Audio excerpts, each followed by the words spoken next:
লালকোটের পুরান ঢাকা ইতিহাস ও ঐতিহ্য। পুরান ঢাকা মানেই ইতিহাসের স্তরে স্তরে জমে থাকা স্মৃতি।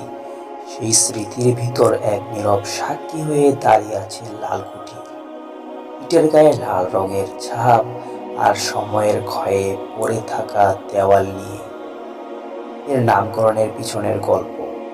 লালকুঠির নামটি এসেছে এর নির্মাণ শৈলী থেকেই।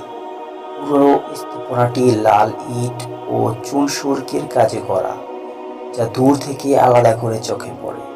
পুরান ঢাকার মানুষ সহজভাবে একে লালকুঠির বা লালকুঠি নামে ডাকতে শুরু করে। নির্মাণকাল ও প্রেক্ষাপট।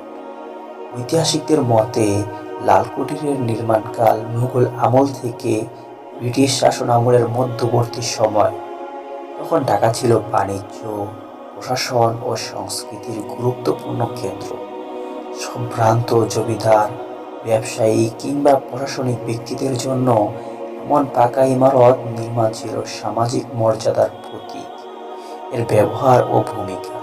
লালকুঠির এক সময় সম্ভ্রান্ত পরিবারের বাসভবন অথবা স্থানীয় প্রশাসনিক বা বাণিজ্যিক কাজে ব্যবহৃত কোঠি কাচারি হিসাবে ব্যবহার হয়েছে বলে ধারণা করা হয়। স্থাপনাটির বৈশিষ্ট্য: লাল ইটের গাঁথুনি, মোটা ও উঁচু দেওয়াল, খিলনাযুক্ত দরজা জানালা, প্রশস্ত ভিতরের ঘর ও বারান্দা।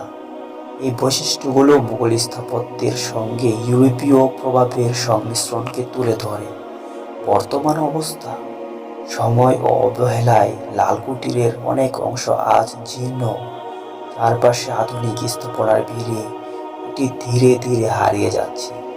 তবুও ইতিহাসপ্রেমী ও পুরান ঢাকার মানুষদের কাছে লালকুঠির এখনো গৌরবময় অতীতের নিদর্শন।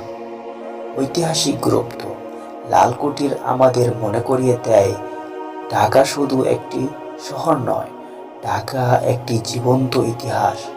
এটি সংরক্ষণ করা মানে শুধু একটি ভবন বাঁচানো নয়, বরং পুরান ঢাকার আত্মা টিকিয়ে রাখা।